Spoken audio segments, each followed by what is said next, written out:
The evening air in Prague carried a chill that seemed to seep into every corner of the grand yet aging Prague apartment building on Nové Mesto, where the wealthy and reclusive industrialist Viktor Král had just vanished under circumstances that defied all logic. His study, a room lined with oak panels and floor-to-ceiling shelves of rare books, was locked from the inside, its single window latched shut against the winter wind. The servants swore they had seen no one enter or leave, and yet the room smelled faintly of lilac, a perfume Victor had never owned. On the polished desk lay a single object, a small, intricately carved wooden box, its lid slightly ajar, revealing only a fragment of what appeared to be an old family crest, yet it seemed meaningless in the context of a disappearance. Local authorities had come and gone, scratching their heads over the impossibility of the situation. No signs of struggle, no fingerprints beyond Victor's own, no note, no threat, nothing to suggest a motive or a perpetrator. His family, a tight-knit and aristocratic line with long-standing ties to Prague's elite, was in turmoil, whispering about a possible inheritance dispute. Yet no quarrels had been publicly recorded, and Victor had always been considered careful, methodical, and prudent. The most perplexing detail, however, was a faint smudge of red wax on the edge of the wooden box, unmarked, unbroken, and strangely out of place, as though it were meant to communicate something only an initiated eye could decipher. It was into this labyrinth of perplexity that Hercule Poirot arrived, summoned at the insistence of Král's anxious niece, Elena, whose eloquence carried the tremor of a niece's devotion. Poirot, ever meticulous, observed the room with his signature calm intensity. His sharp eyes scanned the bookshelves, the arrangement of the desk, the positioning of the chairs, and the peculiar way the light fell upon the box. "Mon Dieu," he murmured, running his fingers along the edge of the desk. The simplest crime often conceals the most complex mind. Eleanor recounted the events leading up to Victor's disappearance with anxious precision. He had dined alone the previous evening, had locked himself in his study to finalize some business correspondence, and had promised to join the family in the drawing room for tea, meeting that never occurred. The family had only discovered the empty study hours later, Victor's absence inexplicable, the box placed as if left intentionally. Poirot's eyes narrowed upon the box again. The family crest, though seemingly random, contained subtle distortions, the curves of the shield slightly off, the lines of the lion's paw too elongated, as though an impostor hand had carved it. And yet the craftsmanship was exquisite, requiring time, care, and a knowledge of heraldic artistry that could not belong to just anyone. Poirot's attention then shifted to the faint scent of lilacs, which grew stronger the closer he came to the fireplace. A small ornamental vase, ordinarily used for dried flowers, had been hastily wiped clean, though traces of water remained, as if someone had attempted to disguise a flower's placement. And then there was the wax, not merely decorative, but a seal. It was round, flat, and bore a mark so fine it might only be recognized by those familiar with Král family emblems, a clue pointing not to a stranger, but to someone intimately connected with the family's history.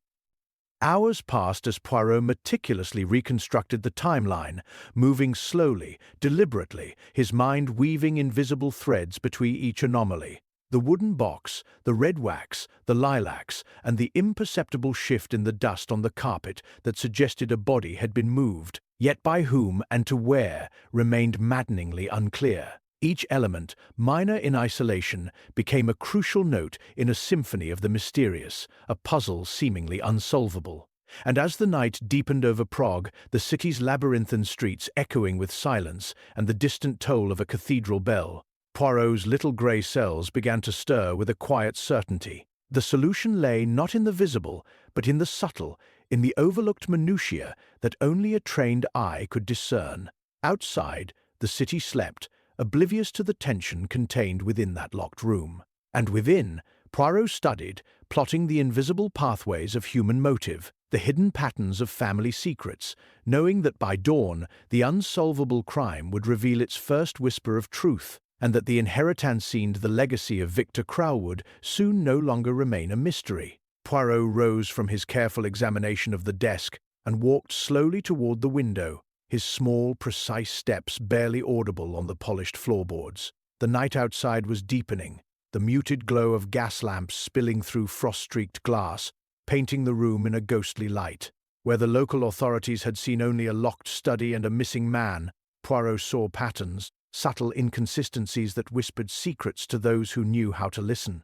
He crouched slightly, inspecting the faint scuff marks along the edge of the carpet, traces almost invisible that suggested someone had stood there for a purpose, paused, then retreated. A servant might have overlooked them, a police inspector might have dismissed them. Poirot, however, noted each with deliberate care. He turned again toward the family, observing them as they lingered nervously in the hall. Elena, poised yet anxious, fidgeted with a delicate bracelet, her eyes darting to every shadow as though expecting Victor to appear from nowhere. Her younger cousin Lucas tried to maintain an air of composure, but kept clearing his throat and avoiding direct gaze, behaviors that did not escape Poirot's scrutiny. He noticed, too, the faint smudge of ink on Lucas' sleeve, barely visible against the fine wool of his coat. It was the sort of detail others might miss entirely, yet to Poirot it spoke volumes, hinting at hurried actions behind closed doors, moments perhaps intended to be concealed. Poirot moved to the mantelpiece and examined the arrangement of small ornamental objects.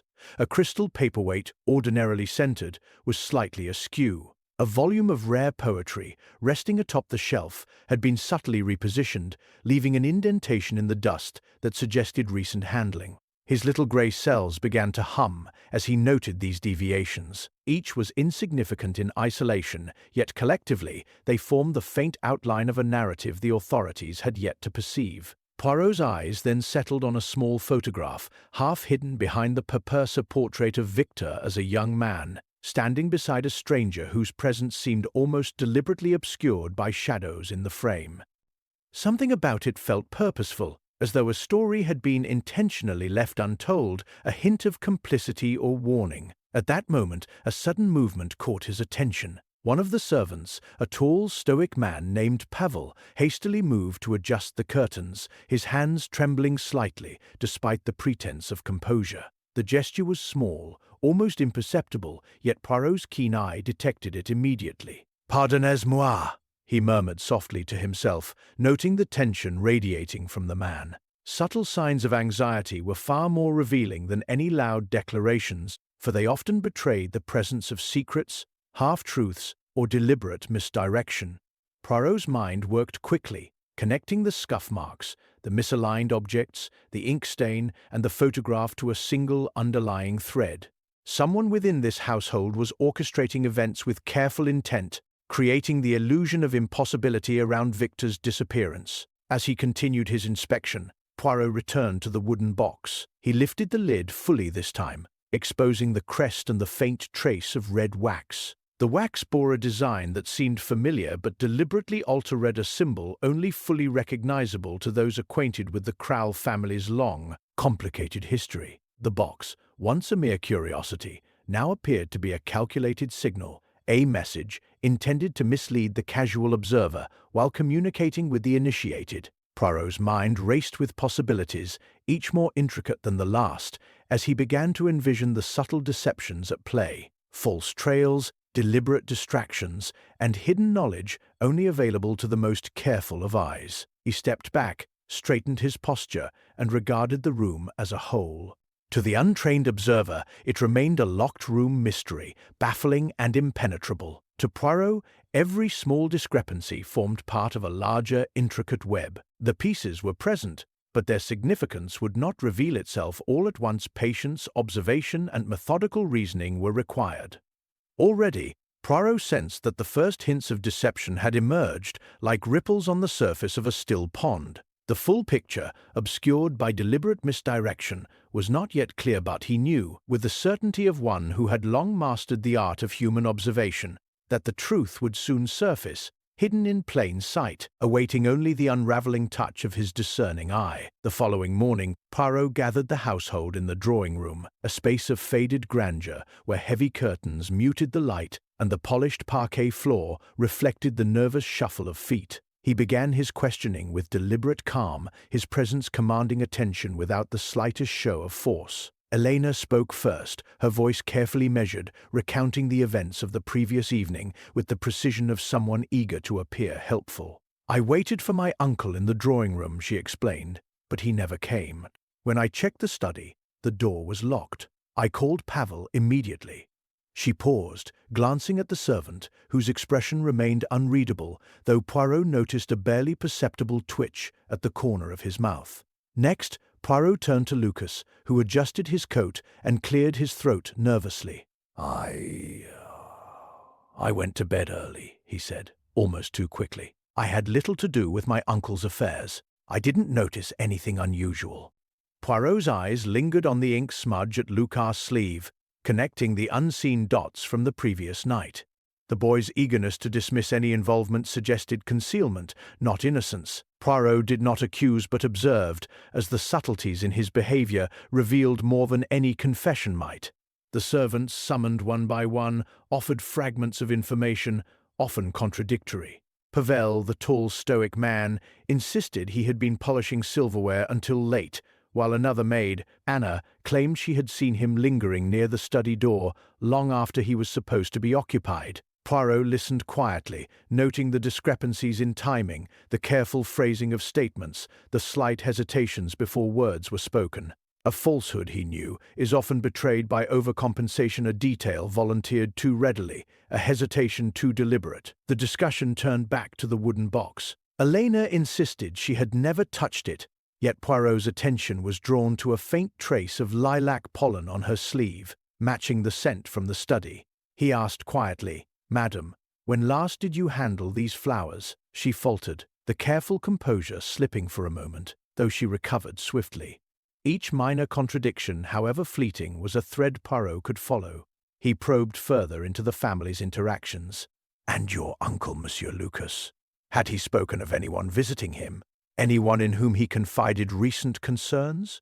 Lucas hesitated, glancing at Elena, before replying vaguely that Victor had been preoccupied with family documents. The vagueness, the unwillingness to provide concrete names, was telling. Poirot sensed that some secrets were being guarded deliberately, hidden beneath polite words and measured speech. As the questioning continued, subtle patterns emerged. Some witnesses seemed too eager to cooperate, offering every detail unprompted, almost rehearsed, while others withheld even the smallest element of truth, creating gaps in the timeline that could not be ignored. Poirot's little grey cells worked tirelessly, connecting the inconsistencies to prior observations. The misplaced objects, the faint scuff marks, the wax seal, the ink smudge, the lilac scent. Each contradiction, each hesitation, pointed toward a deeper, more carefully orchestrated deception. By mid-morning, the web of testimony had revealed its first intricacies. The room, though filled with polite voices, was heavy with unspoken motives. Poirot observed them silently, recognizing that the truth would not lie in overt statements, but in the spaces between words, the pauses, the anxieties, the eager oversharing, and the cautious withholding. Every witness, every family member, and every servant carried a fragment of the story, yet none had provided the whole picture. And in that carefully maintained silence, Poirot sensed the presence of a désignant intricate, deliberate orchestration meant to obscure the simple yet shocking truth hidden within the locked study of Victor Crowell. Poirot retreated briefly to the study, allowing the household a moment to breathe, though the tension in the air remained taut. Alone, he paced slowly, considering the strands he had already observed. The misplaced box, the red wax, the faint lilac scent, the ink smudge, and the contradictions in witness statements. Each detail was a note in a complex symphony of human motive, and as he turned over each one, the patterns began to emerge, subtle yet insistent. This was no random act. The crime bore the unmistakable signature of careful orchestration, and the reasons behind it were as intricate as the Crowell family's history itself. Greed presented itself first in the maze of possibilities. Victor Crowell's considerable estate, accumulated over decades, offered a tempting prize. Elena, elegant and attentive, had the poise of one who respected family but the eyes of one accustomed to negotiation and influence. Lucas, restless and impatient, had hinted at dissatisfaction with his uncle's careful stewardship, craving a more immediate share. Even the servants, who outwardly displayed loyalty, might have harbored dreams of inheritance or reward for discretion. Poirot noted, however, that desire alone rarely precipitated such precise manipulation. The crime demanded intellect as well as incentive. Revenge was another thread that wound through the household. The photograph of Victor with the shadowed stranger, the details in the old family crest, and the faint modifications to the wax seal suggested long-buried grievances. Had someone felt wronged by Victor's decisions or slighted in the past, nursing a grievance so quietly that it could fester into action without warning? Poirot considered the possibility that the meticulous nature of the crime reflected more than opportunity, it reflected intent, a desire to deliver not merely misfortune, but a carefully measured lesson, one that would leave a signature only the truly knowledgeable could recognize. Jealousy, too, whispered its presence. It was evident in the subtle dynamics of the family's interactions, the fleeting glances exchanged, the unspoken resentments that surfaced as soon as attention turned to Victor's absence.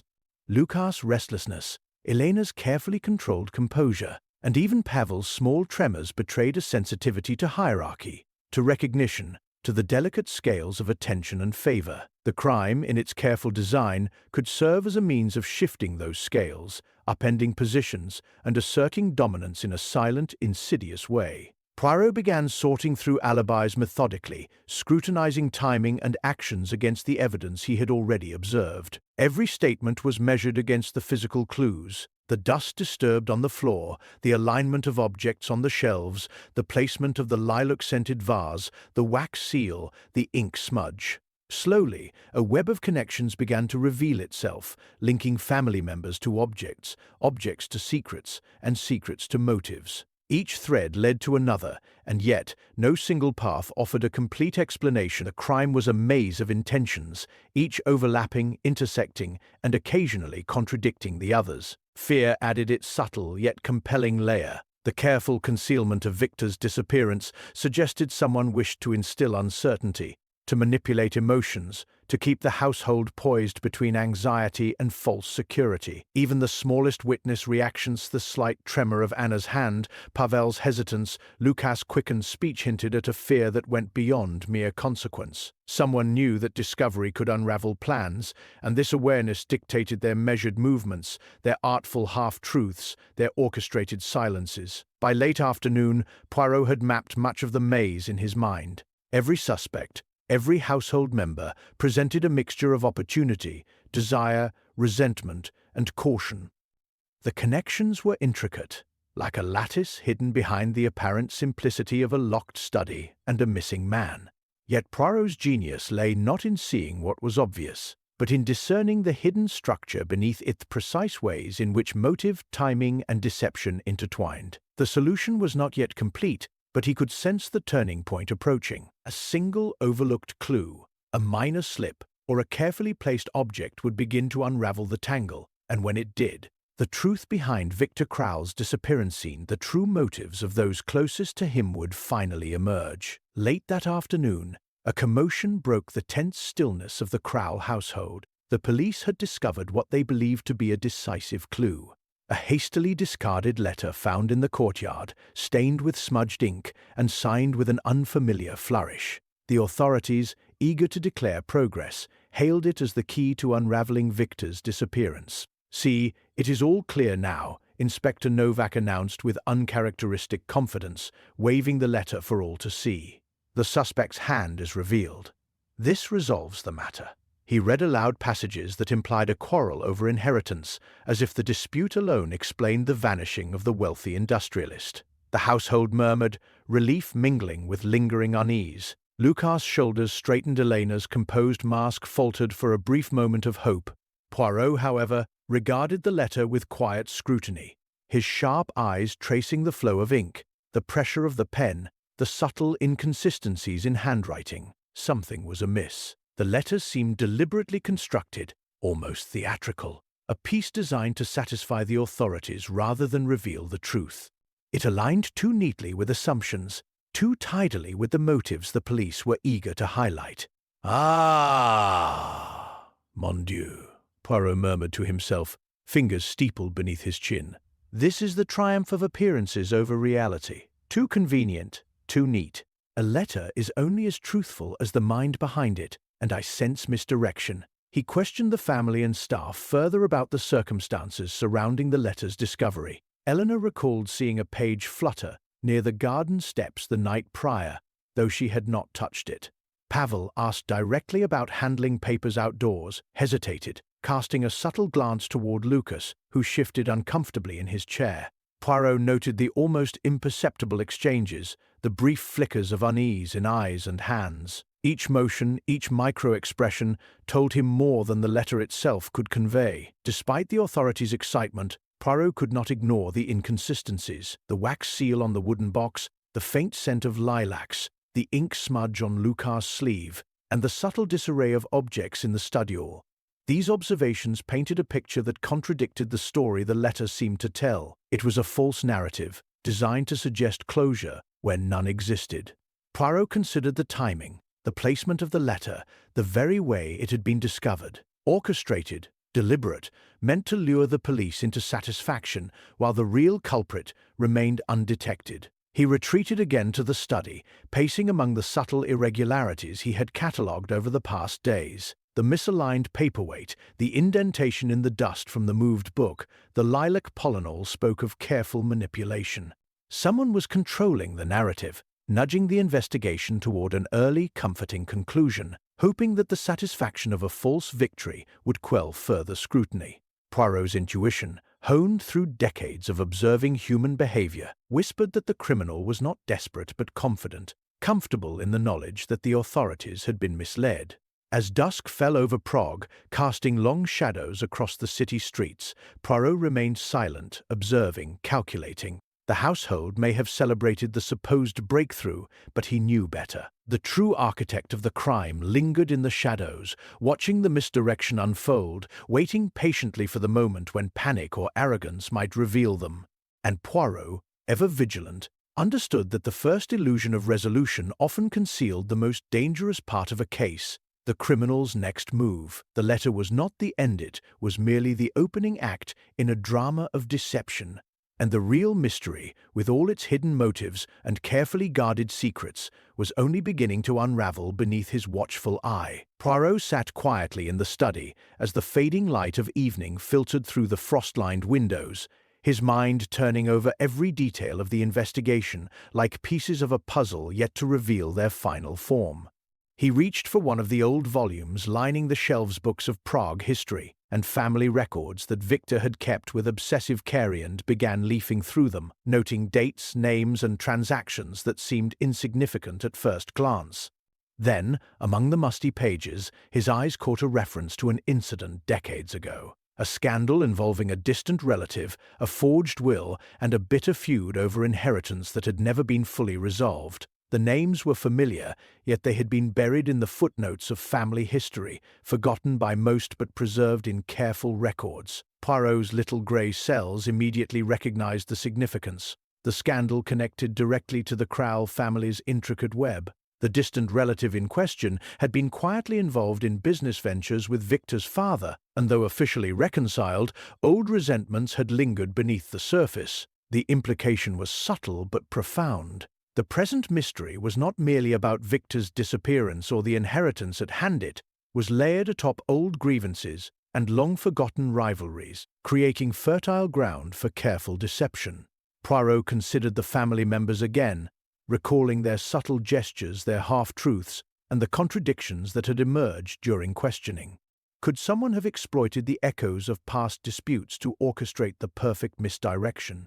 He examined the wooden box once more, noting the red wax seal and the distorted family crest. The design was no longer merely a symbol, it was a reference, a clue meant for those aware of the older feud. Poirot realized that the criminal had deliberately chosen a signal that only an initiated observer could understand, combining present actions with historical grievances to confuse and mislead.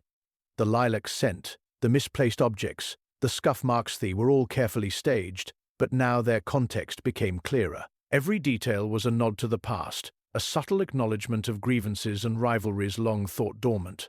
Poirot called Elena aside, presenting a photograph from the old family records. "Regard this, mademoiselle," he said, pointing to the shadowed figure beside Victor's father. "Do you recognize this individual?" Elena's eyes widened slightly, and she hesitated before replying, "Yes, it is Victor's cousin, Joseph. But he left Prague years ago after the incident." Poirot nodded, carefully observing her reaction. Joseph had been a minor character in the historical scandal, yet his presence in the family's memory and archives suggested he might still hold influence, even invisibly, shaping events through others or through knowledge passed down. The implications grew more intricate. Lucas' restless impatience, Pavel's subtle anxieties, and even Elena's careful composure could now be viewed in a new light. Each might have been influenced, consciously or unconsciously, by the lingering tension of past conflicts. The old case was no longer irrelevant. It had provided a template, a set of hidden motivations, and perhaps even a method for executing the disappearance. Poirot realized that the criminal had exploited both human psychology and history itself, intertwining present opportunity with ancestral resentment. As night fell over Prague, Poirot paced the room, assembling the connections. The crime was no longer a simple vanishing or a ploy for inheritance. It was a story written across generations, with careful misdirection and deeply buried motives. The shadows of the past were no longer mere echoes. They were active participants, shaping choices, influencing actions, and guiding the criminal's design. Every witness, every family member, every object in the study had been touched by the residue of that earlier conflict, whether knowingly or unwittingly. Poirot paused by the window, gazing out at the quiet city streets. The air was crisp, the lamplight glinting off frost like distant stars. Somewhere in the household, or perhaps just beyond its walls, the architect of this intricate plan waited, confident that the past would obscure the present and protect them from discovery. But Poirot, attuned to both human nature and history, understood that no deception, no matter how cleverly built upon the shadows of years gone by, could remain impervious to patient observation and methodical reasoning. The truth was close. It lingered in the intersections of past and present, awaiting the detective who could see the hidden patterns and, at last, untangle them. Poirot knew that the ordinary methods had reached their limit. The false victory of the letter had satisfied the authorities. The shadows of the past had suggested motive, and yet the identity of the true architect remained elusive. He decided it was time for a subtler approach, one that would reveal character rather than rely solely upon objects or documents. Gathering the family and the servants once more in the drawing room, he chose not to confront them directly, but to employ a test both delicate and revealing, a carefully staged observation, designed to provoke natural reactions rather than rehearsed answers. He presented the wooden box again, placing it in the center of the room and speaking softly, as though to himself. "Imagine, mes amis, that such a box contains secrets beyond ordinary comprehension," he said, his voice measured, drawing attention without accusation. "What would you do if you believed you had knowledge of its contents? And if that knowledge were connected to events long past?" He allowed a pause, letting the weight of the suggestion settle over the household like a fine dust. He watched their faces closely, the quickening of a pulse, the subtle shift in posture, the barely perceptible tightening of a jaw. It was Lucas who betrayed himself first, while Eleanor remained poised, carefully masking any emotion. And Pavel's composure held under scrutiny. Lucas' hand moved involuntarily toward the box, a micro-gesture that spoke volumes. His eyes flicked toward the distorted family crest and then away, darting to the floor as if he feared it might register him too clearly. Poirot noted the timing, the hesitation, and the way Lucas' fingers twitched in the shadowed light. The boy's eagerness to appear uninvolved, paired with the instinctive reach, revealed an internal conflict. A subtle acknowledgement of familiarity with the box's significance, perhaps even a lingering attachment to the past that had guided the crime. Poirot then shifted his attention to Pavel, asking casually, "And you, monsieur, what thoughts come to mind when you see this box? Would you recognize any detail that might connect to long-forgotten events?" Pavel's calm mask wavered. His eyes flicked briefly to Lucas, then to the floor, and a faint tremor passed through his hand as he reached for his sleeve. He swallowed, blinked rapidly, and finally forced a nod, saying, "Perhaps I have seen such designs before, long ago." The subtle crack in his composure, almost imperceptible to the untrained eye, confirmed to Poirot that the servant had knowledge, withheld purposefully, of matters that extended beyond ordinary household duties. Eleanor remained composed, yet Poirot observed a slight dilation of her pupils when the box was mentioned, the faintest sign of recognition or concern.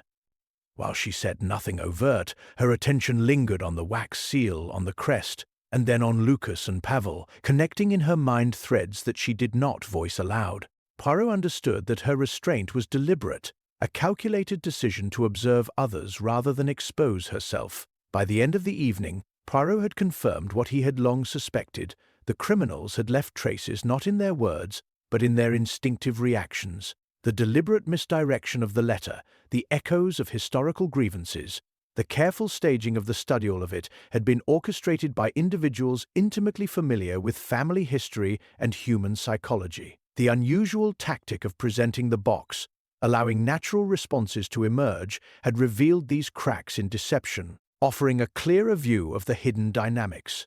Poirot leaned back, hands clasped, eyes narrowing in thought. The house, seemingly quiet, now trembled with unspoken truths. One reaction had revealed familiarity, another hesitation, and a third silent acknowledgment, all subtle, yet unmistakable to the trained eye. The puzzle was no longer one of mere objects or motive alone, it was a tapestry of human instinct, pride, and fear. And within that tapestry, Poirot sensed, lay the final clue that would expose not just the method of Victor Crowell's disappearance, but the mind that had conceived it, still confident that the cleverness of the act had hidden them from ordinary notice.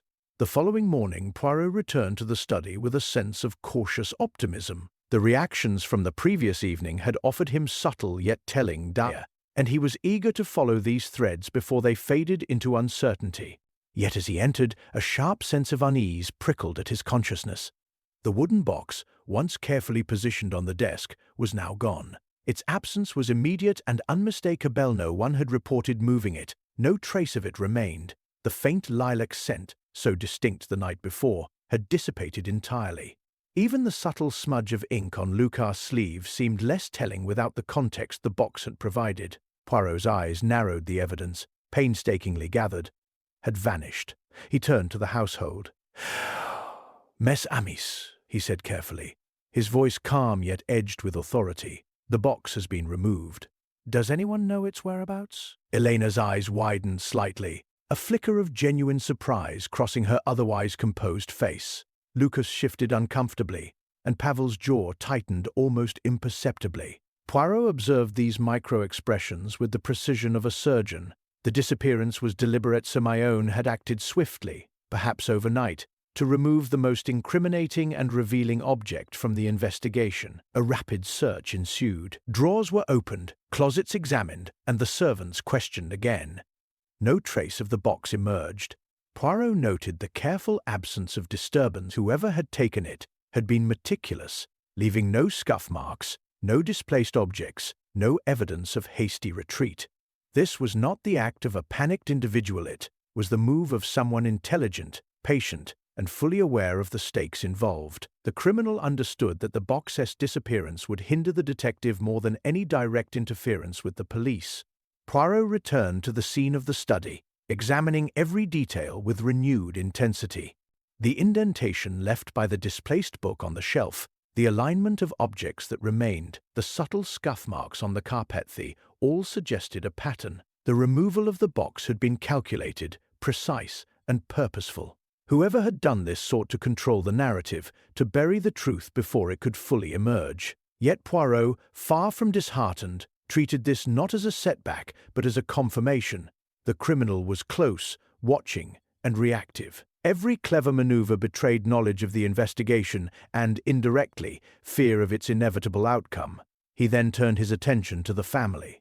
Elena, while outwardly composed, seemed to measure her responses carefully, almost as if testing whether Poirot suspected her of involvement. Lucas, restless, avoided eye contact entirely, and Pavel, stoic as ever, now exhibited faint signs of tension in his posture, subtle but unmistakable. Poirot understood that trust within the household was fragile, easily manipulated, and that the removal of the box had intensified the underlying anxieties and loyalties already present. The criminal's interference had shifted the balance, but it had also revealed cracks in the carefully maintained facades.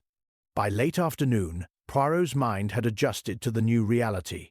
The vanishing of the evidence, far from derailing the investigation, had sharpened his focus. He reviewed every observation from the past days, every hesitation, every subtle gesture, every contradiction. The criminal's hand was evident in these actions, even if the direct object of guilt had been temporarily hidden. With each passing hour, the stakes rose. The truth was closer than ever, yet increasingly at risk of being obscured by deliberate manipulation. Poirot understood that patience, precision, and an unwavering eye for the smallest detail were now more critical than ever. The game had grown more dangerous, but he was prepared. The shadows of deception would not remain impenetrable for long, and the vanishing evidence was merely a challenge, not a defeat. As evening settled over Prague, a storm of grey clouds rolling across the Vieltava, Poirot sat quietly in the drawing-room, reviewing his meticulous notes. The disappearance of the wooden box had complicated the investigation, yet the small reactions he had observed in the household had given him more insight than any physical evidence could. He was beginning to see the threads of human behavior converging, and he felt the tension coiling in the room, like a predator waiting to strike. It was then that a sudden, urgent commotion shattered the fragile calm. A scream pierced the hall, high and panicked. Elena had rushed from the study, her hand clutched to her throat, eyes wide with horror. "It's Pavel, he's gone," she gasped, pointing toward the servants' quarters.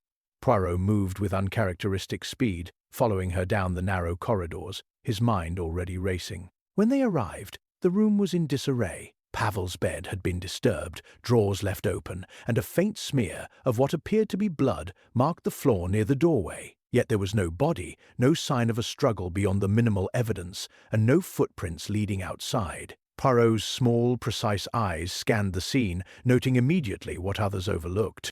The placement of the drawers, the slight tilt of a picture on the wall, the angle at which a chair had been movable suggested someone had acted quickly, carefully removing Pavel without alerting the household. The timing, the precision, and the absence of a clear trail told him that the criminal was not only resourceful but audacious, willing to escalate when the investigation threatened exposure. He turned to the family, who were gathered in shocked silence. "Do not speak yet," Poirot instructed quietly, forcing calm over the panic. "Observe, notice, remember. The criminal thrives on your distraction, on your fear." Lucas's hand trembled as he reached for the mantle. Elena's lips pressed tightly together, and even the other servants exchanged nervous glances. Each reaction, minor yet telling, offered Poirot a window into both their fears and their potential involvement. Poirot then moved to the window, examining the faint traces of movement in the courtyard below. A chair had been nudged aside, as if someone had balanced themselves on it to reach a higher point, then disappeared with calculated care. The absence of any forced entry confirmed what Poirot had suspected. The person responsible had knowledge of the household's routines, of hidden passages, of weaknesses that allowed them to strike unseen. This was no random act of desperation, it was a deliberate escalation intended to intimidate and misdirect, demonstrating that the investigation was being watched, manipulated at every turn. He gathered the family back into the drawing-room, his mind racing as he laid out what little could be inferred. "Mes amis," he said, voice calm yet commanding, "the disappearance of Pavel is no accident, and it is not the first step. The criminal is clever, vigilant, and still several moves ahead. Our task has changed. We do not simply seek to understand what has occurred, we must anticipate what will occur next, for the criminal will not hesitate to strike again." The room fell into tense silence, each person absorbing the gravity of the situation. Poirot's mind, however, worked with quiet intensity. Every observation from the previous day's reactions to the wooden box, the false victory of the letter, the shadows of the past, the subtle gestures of Lucas, Pavel, and Elena converged into a sharper picture. The villain was not merely concealing evidence, they were orchestrating fear, testing patience, and gauging the detective's limits. The stakes had risen. The investigation was no longer simply about unraveling a disappearance, but about preventing further calamity, outpacing a mind capable of extraordinary foresight. Poirot, ever serene outwardly, felt the familiar thrill of intellectual challenge. The criminal had forced his hand, accelerated the game, and revealed a boldness that demanded vigilance. The next hours would be critical. Every movement, every glance, every seemingly minor action could become a clue or a trap, and Poirot, as always, would watch, analyze, and wait for the moment when the carefully constructed deception would finally crack, exposing the mind behind the darkness. As the household settled uneasily after Pavel's sudden disappearance, Poirot returned once more to the study, seeking solace in observation. The room, despite the absence of the wooden box, still whispered clues to those trained to notice. Dust disturbed on the parquet, the faint tilt of a chair, the slight indentations on the carpet. These were the remnants of actions that had seemed inconsequential until now.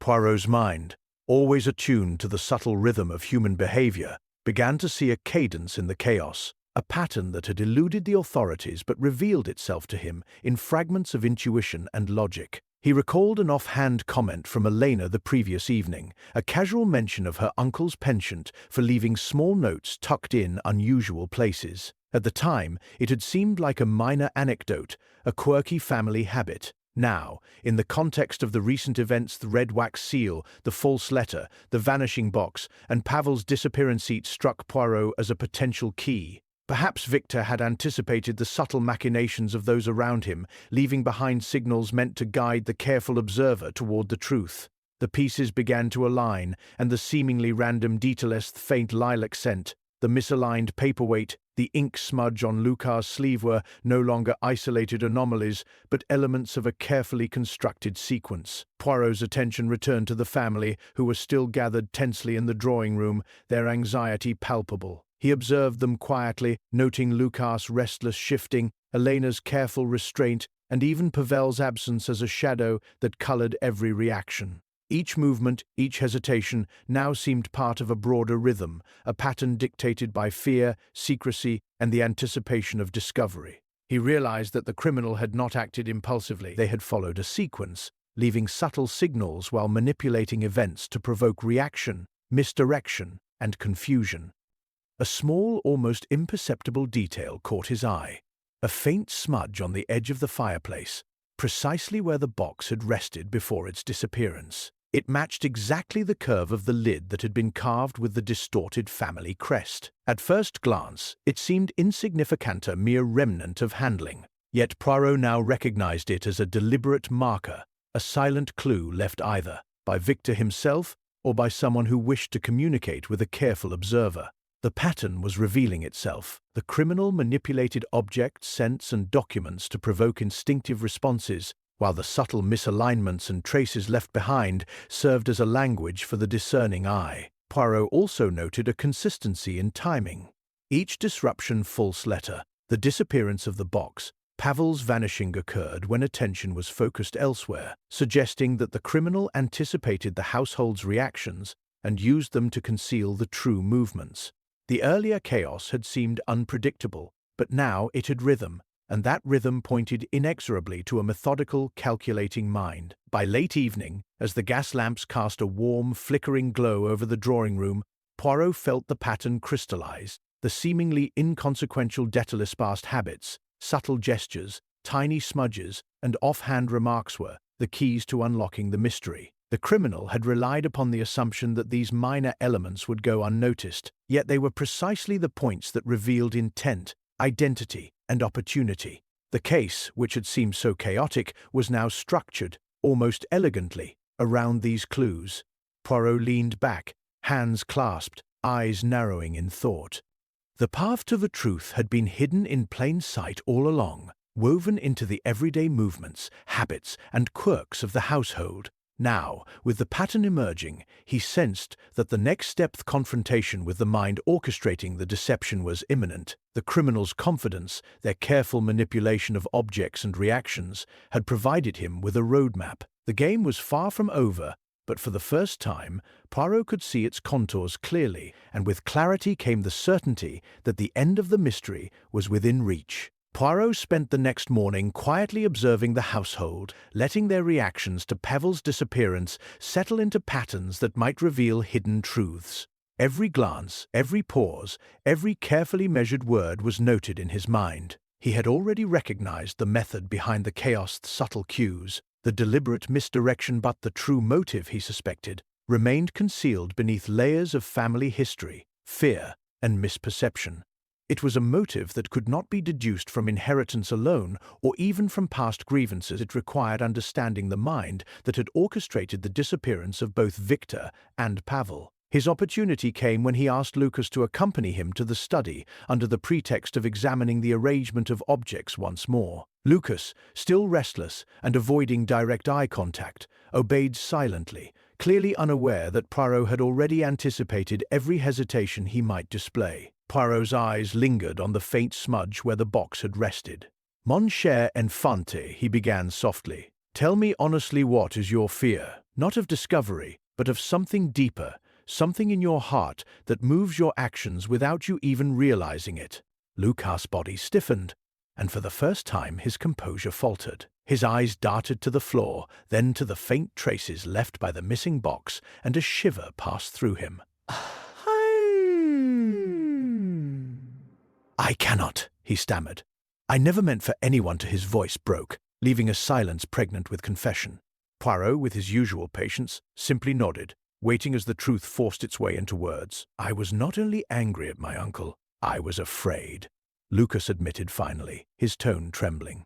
"Afraid of being forgotten, erased from the family history. The past, the old scandals, I felt that they defined me even before I could shape my own life. And when I saw the opportunity to make him disappear, to control the story, I thought it would give me relief." His confession was a mixture of shame, fear, and a strange sense of inevitability. Poirot listened without judgment, noting the way fear had evolved into a desperate need for psychological control. Far beyond the desire for inheritance or petty revenge, the pieces fell into place. Lucas had exploited the old family scandal, manipulated the false letter, staged the disappearance of the box, and even allowed Pavel to be removed temporarily, all as part of a complex ritual of control. His motive was not wealth or prestige, it was the need to assert dominance over a past that had haunted him, to rewrite history in a way that assured him a position not merely of privilege, but of psychic security. Every calculated act, every misdirection, every test of reactions, had been designed to maintain control over Fearhigh's own and that of others. Poirot turned, addressing Lucas with calm authority. "Ah, mon garçon," he said gently. "You see, the mind that fears is often the mind that manipulates most cleverly. You sought not only to conceal, but to command the past, the present, even the perception of reality itself. That is why your actions were so elaborate, so precise. Not merely crime, but an attempt to master destiny itself." Lucas sank into the nearest chair, exhaustion and relief mingling in his expression. He had revealed the hidden motive, and yet in doing so had unwittingly sealed his fate. Poirot, reflecting on the case, realized that the criminal's psychology had been the linchpin all along. The intricate web of clues, the staged misdirections, the vanishing evidence, and the manipulation of reactions were not mere tools of deception. They were manifestations of an obsessive mind driven by fear, control, and the desperate need to reshape the narrative of a family history that had once seemed inescapable. Victor Crowell's disappearance had been a catalyst, but the true crime had been psychological as much as physical, and it was understanding this that allowed Poirot to see the entire design. By the late afternoon, the household had gathered, tense yet expectant, as Poirot, calm and deliberate, began to reveal the intricate truth. The motive, shocking in its depth and complexity, had been hidden not in money, revenge, or power, but in the human mind itself, the desire to master fear, to manipulate history, and to impose a personal order upon a chaotic past. In exposing this, Poirot illuminated the darkness that had driven Lucas to extremes, proving once again that the most dangerous crimes often arise not from what we see, but from what we cannot see, the hidden motives of the human heart. Poirot spent the evening arranging the final pieces of his plan, quietly observing the household as dusk fell over the frost-lined streets of Prague. Every reaction, every subtle twitch or hesitation had been catalogued in his mind, each one a thread leading toward the ultimate revelation. He knew that Lucas' fear of exposure and his obsessive need for control made him predictable under the right pressure. It was a matter of guiding him gently, yet inexorably, into revealing the full truth. Calling the family and servants into the drawing room once more, Poirot placed an empty wooden box on the central table as if it were a prop in a larger drama. "Mes amis," he said softly, his calm voice commanding attention without aggression. "We have examined the past, observed reactions, and considered the pattern of recent events. Yet, the truth has eluded even the most diligent authorities. Perhaps the final piece requires only courage to speak." His gaze lingered deliberately on Lucas, who shifted uncomfortably, glancing at the box as though it might bite. Poirot began to recount the sequence of events, calmly yet with precise detail, emphasizing every subtle clue, every misdirection, every contradiction, the smudge of ink, the misplaced paperweight, the vanished box.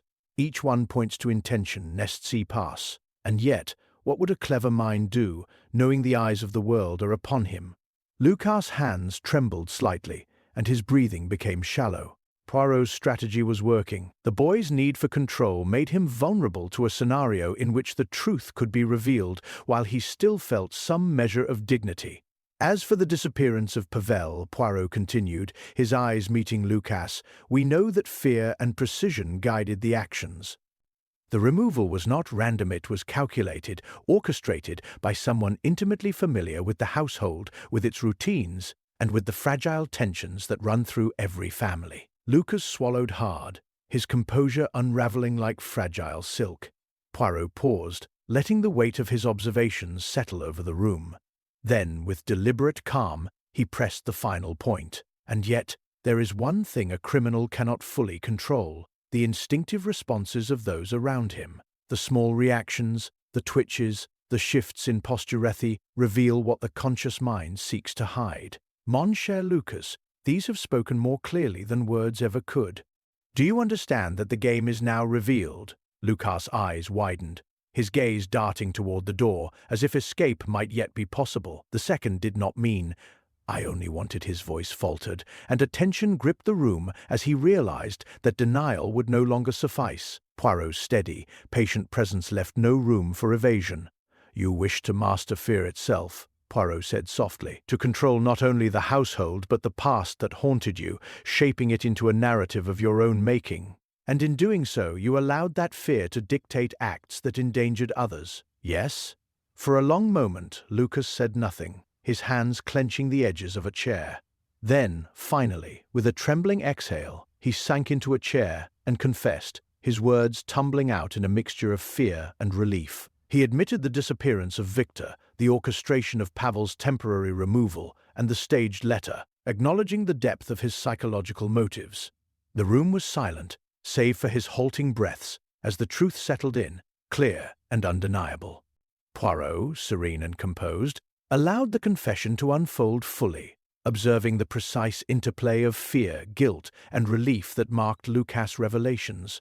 He had set the trap not with threats or force, but with understanding, with patience, and with a methodical presentation of evidence and psychology that left the criminal no room to maneuver. As Lucas' last defenses crumbled, Poirot knew that the web of misdirection, the shadow of the past, and the obsessive need for control had finally been exposed. At last, the case, intricate and layered though it had been, reached its resolution, with truth emerging from the complexity and justice poised to follow. The household exhaled collectively as Lucas' confession settled over the room, a heavy sense of relief mingling with lingering shock. Pavel had been returned safely, Victor's absence explained, and the twisted motives laid bare. Inspector Novak, visibly satisfied, was already preparing to close the case. Yet Poirot remained still, hands steepled, eyes narrowing as a subtle dissonance prickled at the edge of his reasoning. Something was amiss.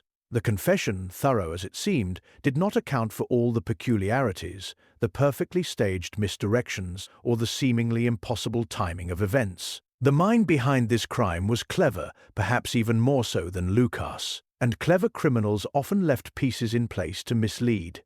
As the family and servants began to disperse, Poirot lingered, examining the room with his meticulous eye. A faint shadow along the bookshelf caught his attention, a tiny indentation in the dust that suggested a recently moved volume. He bent to inspect it and discovered a folded paper, small and precise, tucked behind a row of leather-bound volumes. The handwriting was elegant, deliberate, and unmistakably feminine, quite unlike Lucas' hesitant scrawl. Poirot's pulse quickened. He carefully unfolded the note, reading its content. Cryptic instructions, observations of the household, and references to the historical feud. It was a map of manipulation, written not by Lucas, but by someone who had guided him, subtly orchestrated his actions, and exploited his fears. Poirot called Elena into the room. She stepped forward, expression poised but cautious. "Mademoiselle," he said softly, showing her the note, "it appears that another mind has been at work, one who knew precisely how to manipulate the impulses of others. Would you care to explain this?" Her composed mask faltered, the faintest flicker of panic in her eyes. She opened her mouth, then closed it, swallowing visibly. Poirot's sharp gaze did not waver. "The note, it isn't mine," she said finally, voice measured but tense. I found it among my uncle's papers earlier. I meant to show it to no one. I did not write this." Her denial was careful, but Poirot could see the tiniest signs of deception. A slight flush of the cheeks, the brief avoidance of eye contact, the restless movement of her fingers. The realization struck him clearly while Lucas had been the instrument of fear and manipulation. Someone else had been the conductor, orchestrating each move from behind the scenes. Poirot gathered the household once again, keeping his composure as tension rippled through the room. "Miss Marple, it appears that what we believe to be the culmination of events, the confession, the apparent motives, the resolution is not quite complete. The orchestration of the crime, the careful staging, and the exploitation of fear point to another mind. A mind capable of subtle, enduring control over even the most volatile of participants." He paused, letting his words sink in. Lucas acted, yes, but he acted under direction. The true mastermind, it seems, has been in plain sight all along, patient, calculating, and assured that the less perceptive would see only the surface of events. Eyes widened, and whispers spread through the room. Elena's composure, though largely intact, now seemed brittle under the weight of suspicion. Poirot's little grey cells worked rapidly, connecting the note's elegant handwriting with her previously unobserved reactions to the slight dilation of pupils, the careful restraint when questioned about historical events, the brief, almost imperceptible glance toward Lucas when the wooden box was discussed. Each subtle clue now fell into place, revealing a final, shocking truth. The criminal genius behind the entire affair had been the seemingly poised and dutiful niece herself, the one who had manipulated fear, history, and human psychology to achieve control. Poirot's calm voice carried over the stunned silence. "The game is not merely about who acts, but who guides the act. The truth, mes amis, is that the hand we saw confessing, the one trembling with fear, was guided by another. The mind that shaped the events, exploited the past, and engineered every reaction is revealed, and it is closer than we ever suspected. Now, at last, justice may claim the final player." The room held its collective breath, realizing that the case's true resolution and the unmasking of the ultimate mastermind had just begun. The room was heavy with tension, the gas lamps casting long shadows over the gathered family as Poirot took a slow, deliberate breath. Lucas, still trembling from his confession, sat quietly, eyes fixed on the floor. Elena stood near the window, her hands folded, calm in appearance yet betraying an undercurrent of calculation that had now been exposed. Poirot knew that the final act of this intricate drama would hinge not on threats or accusations, but on the revelation of truth in its purest form.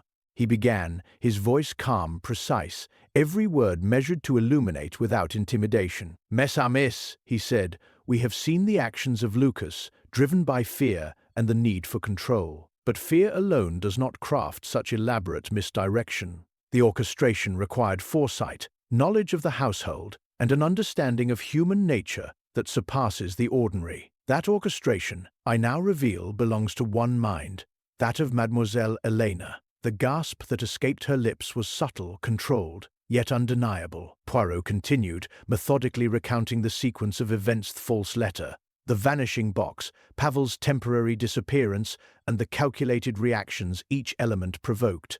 He described the hidden patterns, the subtle cues in body language, the faint smudges and misalignments, and the note tucked behind the bookshelves. Each clue, seemingly innocuous when observed alone, now fit together like pieces of an intricate puzzle.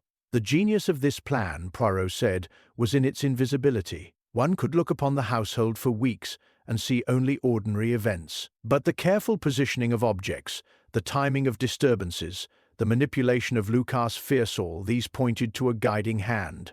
He paused, letting the weight of his deductions settle. Elena's expression shifted imperceptibly, her composure wavering for the briefest instant. You cannot prove," she began, but Poirot's calm gaze cut through her hesitation. But the proof is not in confrontation, mademoiselle, but in the consistency of details. The hand that guided the trembling actor, that orchestrated the pattern we observed, left traces too subtle for the untrained eye. Your reactions, the slight dilation of pupils, the micro-expressions when the box was mentioned, the careful restraint in your earlier statements, these have all spoken volumes. For a moment, the room seemed suspended in a tense equilibrium. Then Elena made a move, her hand brushing the edge of the window sill as if to step toward escape. Poirot's eyes followed with unwavering focus, and he spoke, almost softly, yet with authority. It is the nature of a brilliant mind to anticipate, to prepare for every eventuality.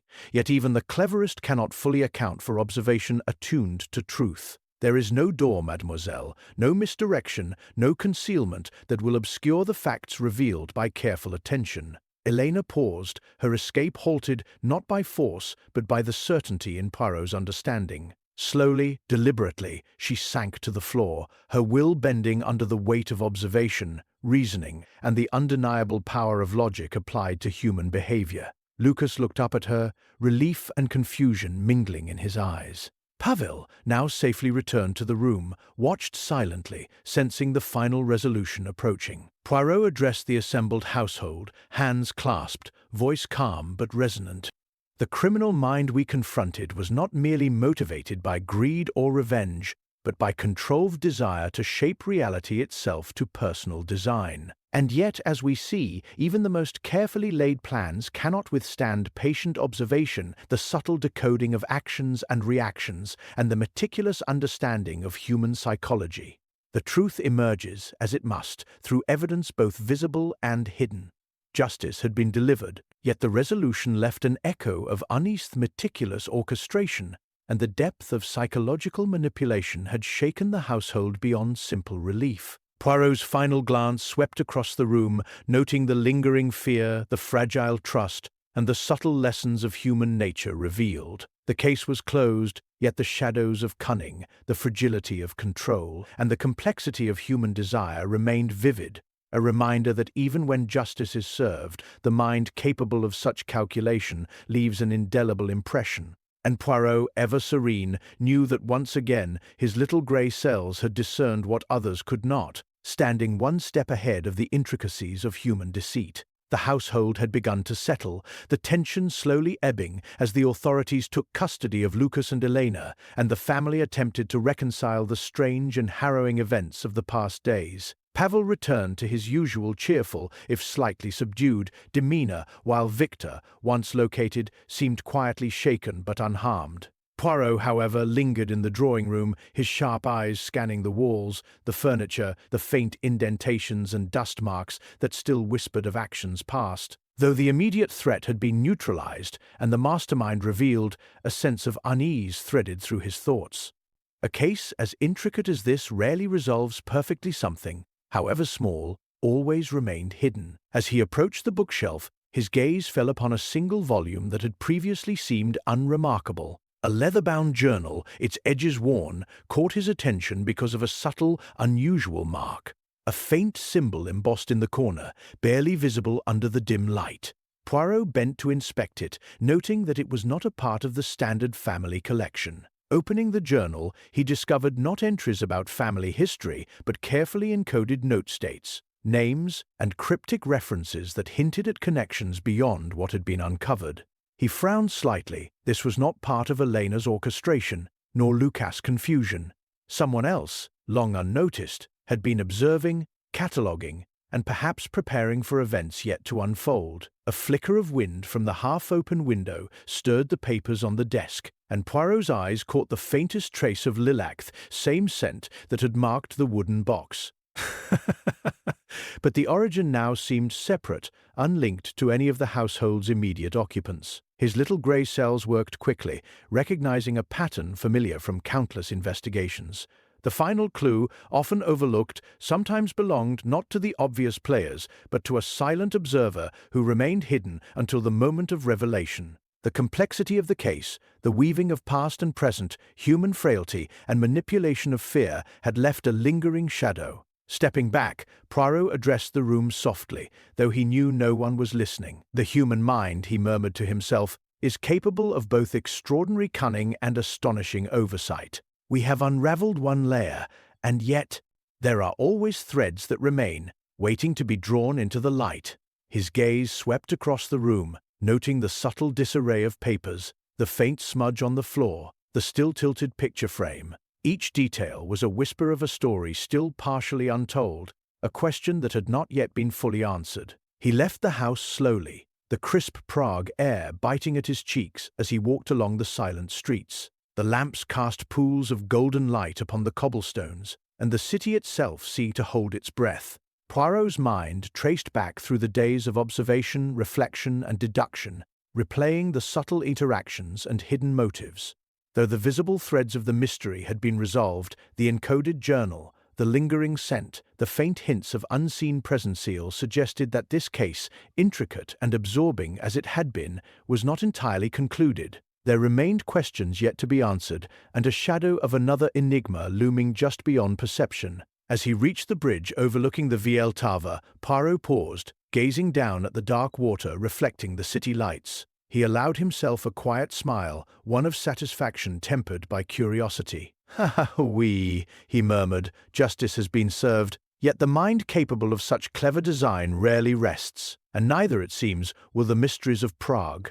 With that he continued his walk, calm yet vigilant, leaving behind a household that had endured revelations and deceit, but carrying in his mind the subtle, persistent knowledge that a story, no matter how resolved, always has its shadow sand in those shadows. New mysteries wait to be discovered.